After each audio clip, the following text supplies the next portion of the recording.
Hi Libra, how are we today? Just looking at our Libran singles today. So how is everybody doing? Hope we're all well.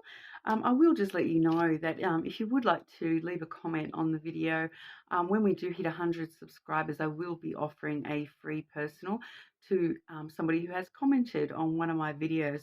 So make sure you leave a comment and let me know if it resonated or not, as well as subscribing to the channel so you can keep updated when that does happen as well.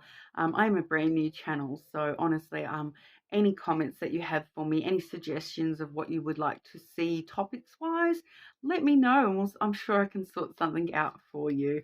But yeah, today we're just looking at singles. So we sort of I'll jump straight on into it for you, Libra. Firstly, we're sort of wanting to look at your energy and sort of see how you're sitting when it comes to love and relationships at the moment. So, Libra, for love and relationship energy, please. Okay, two straight wanting to come out together. And I will just quickly just do a general past, present, future for you, and we will clarify those energies as well in a second.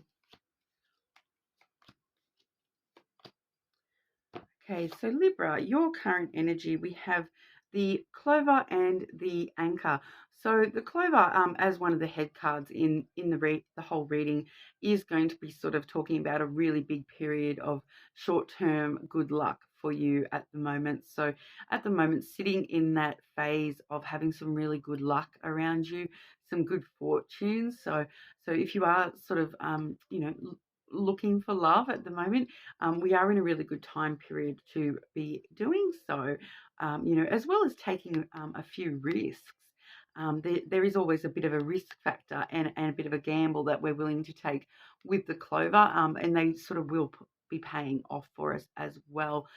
Now, we do have the anchor as well. So the anchor can talk about things that have sort of weighed us down a little bit. So the anchor does normally talk a little bit more about past energies.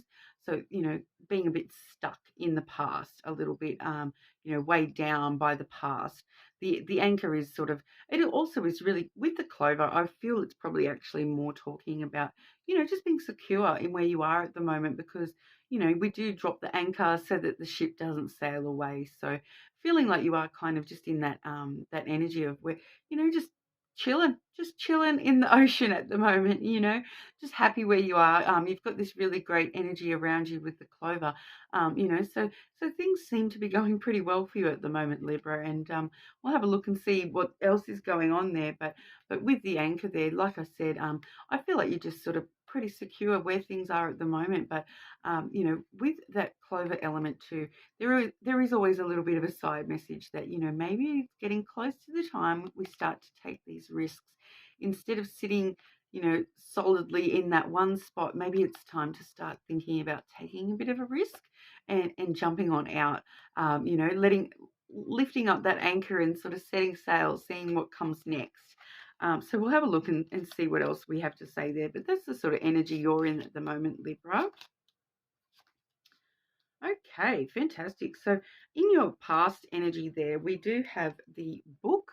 So the book really does talk about, like, it's been a long story for you guys. I feel like there's been a lot that's happened. When it comes to the book does talk about, a lot of the time it talks about like new chapters and your story being written. I feel like this is sort of actually talking more about, like, we already have a whole novel. Libra's got a lot to tell us story-wise about everything that's happened in the past. I feel like that's sort of what that's actually saying to me today, which is a little bit different to what I normally get off the book energy there. Um, but yeah, I feel like maybe that's why we're sort of just solid and sitting, just processing or like rereading all the book so far, going back through everything that's sort of happened so far, rereading our own story. I will clarify that and sort of see what that energy is completely about there. So the book energy there, because it can talk about, like unknown factors as well. So I want to sort of dive a little bit deeper into that. So the book for Libra, romance, please.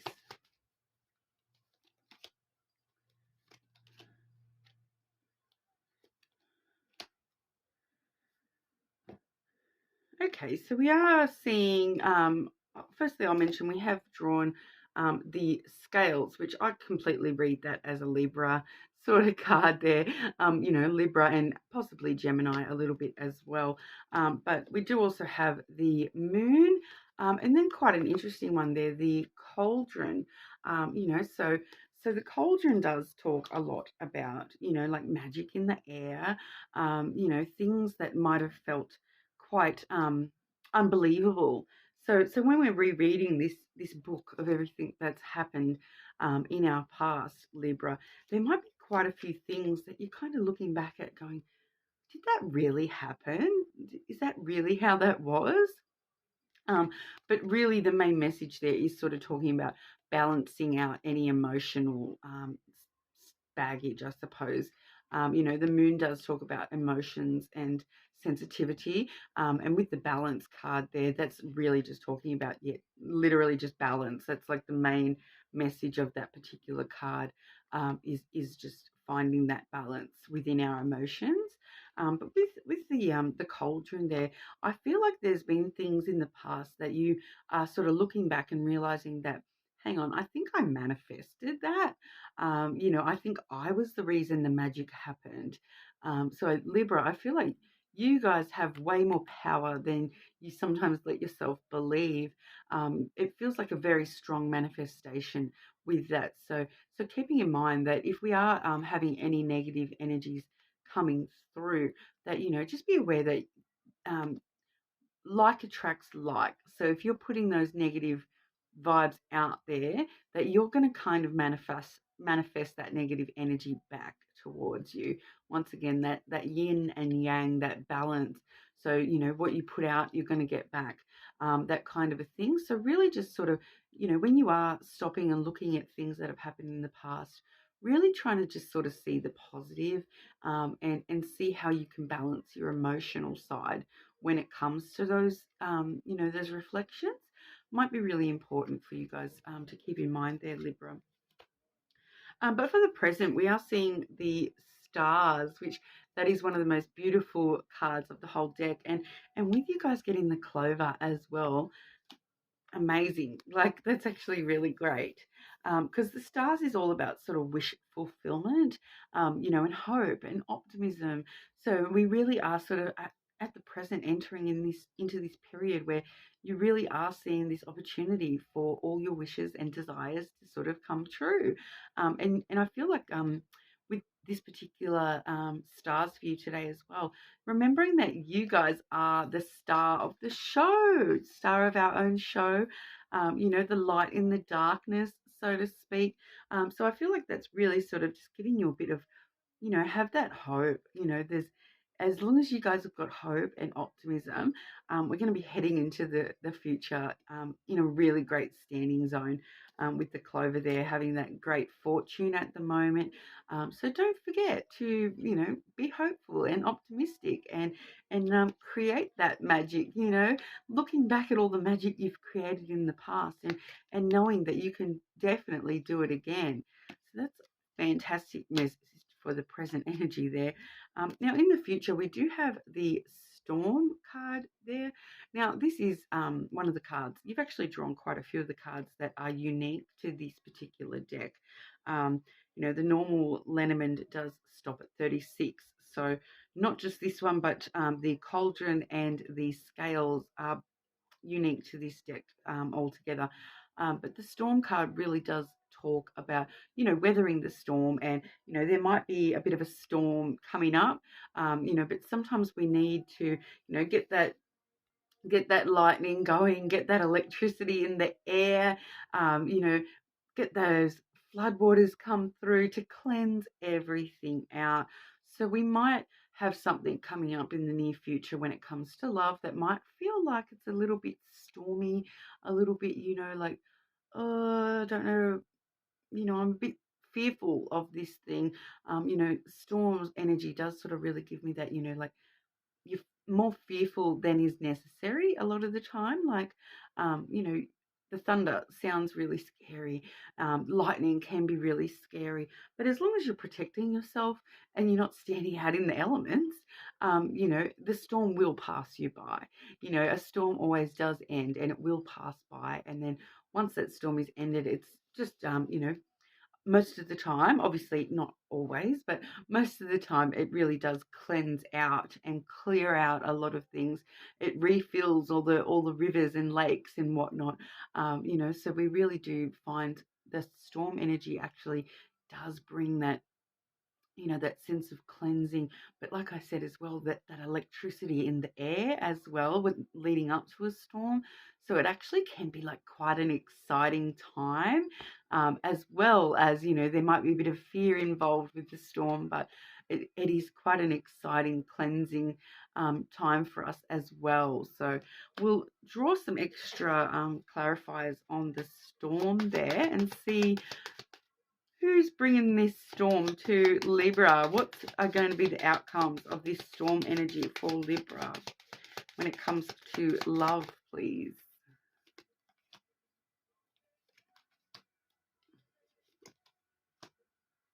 Okay, so this storm energy is definitely connected to your path. Okay, so we are seeing the crossroads there, and with the clouds and then tipped off with the ring there as well. So, the clouds and the crossroads together, we can be talking about a little bit of confusion about not sure which path to take.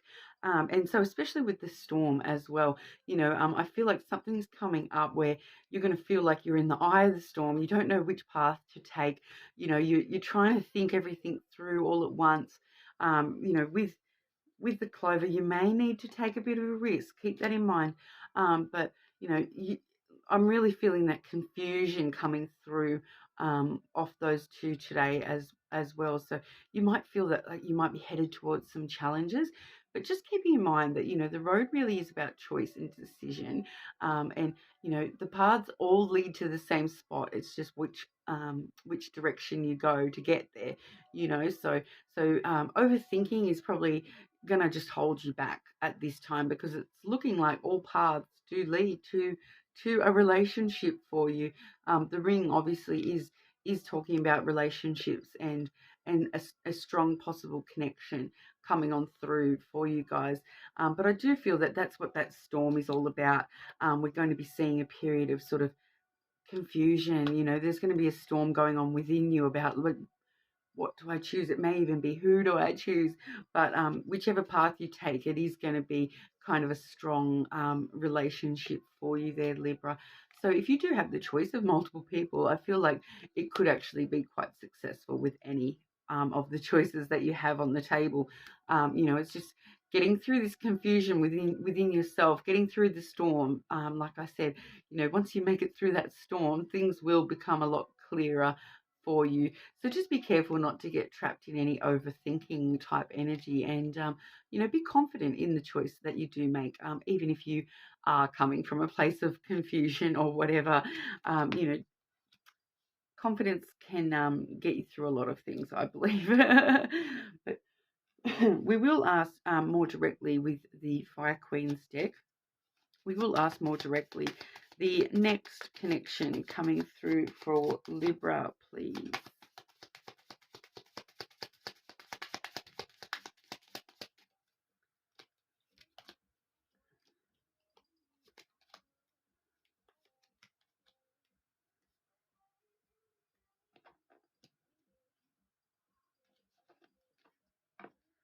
Okay, so we're seeing the stork, and I believe that is the snake card there. It's a bit hard to tell. This one, it's not actually a snake image, but it is the snake card, and the letter there as well. So, we are definitely seeing some things getting stirred up. The stork really does talk about new beginnings, new opportunities, things getting stirred up for you. Once again, what does a storm do? It stirs up all the electricity in the air, stirs everything up, stirs up the dirt, stirs up all everything. and so we are really sort of seeing things being stirred up for you coming into the near future there. Now with the snake, this particular deck, we do see this imagery here rather than, like I said, rather than an actual snake. It is a woman coming from an emotional zone. So, if I can put that there for you, we've got the moon energy at the bottom here, and the obviously, where'd I put it? the cloud energy down the bottom here in the water. So that's exactly what that water is going to be representing, is that confusion and those emotions that have been stirred up in the past. So coming from a place of that, but there's this super passionate and desirous type energy up here. So whoever's going to start communicating, because that's communication headed your way. So this next connection, there will be heavy communication, but there also will be a lot of passion. Okay, now the snake card really does talk about desire and passion and temptation. Okay, so it can be a very highly sexual based card. So but we are still, yeah, like I said, sitting in the bath of our emotions and our thoughts, sitting in the bottom there with us quite strongly, but sort of looking up into this passionate area of flame and desire. That for some reason, a lot of these Reynos do Fogo deck, it does bring to mind that Kings of Leon song for me, this particular card. You guys know the one I mean, my sex is on fire. This is kind of what's going on with this card. You're looking up into the flames and really getting tempted into this there. But with it, such a high level of communication, I do feel like that's probably something coming in pretty quickly. So you probably will start to, converse with whoever this person is, whoever this energy is. It's going to be very text heavy, letters, love letters, emails, chatting online, phone calls, lots of communication, talking things through, talking and just talking in general, talking about what our desires are. It's probably going to be someone who's highly interested to know about what your desires are, and also your ambitions in life in general as well. So they're going to be a huge temptation for you guys there, but I feel that could actually lead into that relationship as well. So could actually end up being a lot more than you bargained for with this snake card there. So I will just draw some oracle for you. Libra, we've got the Island Time Wellness deck there. And we'll just see Libra and love. Libra and love, please. What does Libra need to know at the moment when it comes to love and romance? Okay, so we have the Ascending card there. Oh, my camera today doesn't want to show these pink cards. They're so shiny in the light, it's hard to get a good view of them. But it does say transcending obstacles, learning, expansion, new phase, and prepare for union. So definitely going through some sort of ascension at the moment. And I feel too that that's sort of actually going back right back to the start where we talked about that anchor energy. That ascension, sort of lifting that anchor up out of the water so that you can set sail into all these new energies as well. So I really feel like, and you may actually be going through a bit of an ascension at the moment too as well, with when we're looking back at the past and looking at the magic we've created in the past and those sorts of energies. Definitely could be talking about a more spiritual ascension for you at the moment when it does come to love and the way that you love and the way that you receive love and all that sort of stuff as well. So really focusing on the heart space at the moment with that ascension card. So yeah, that's actually looking pretty fantastic for you at the moment, Libra, and good luck with that. Like I said, let me know if it resonates for you, and I hope to see you again soon.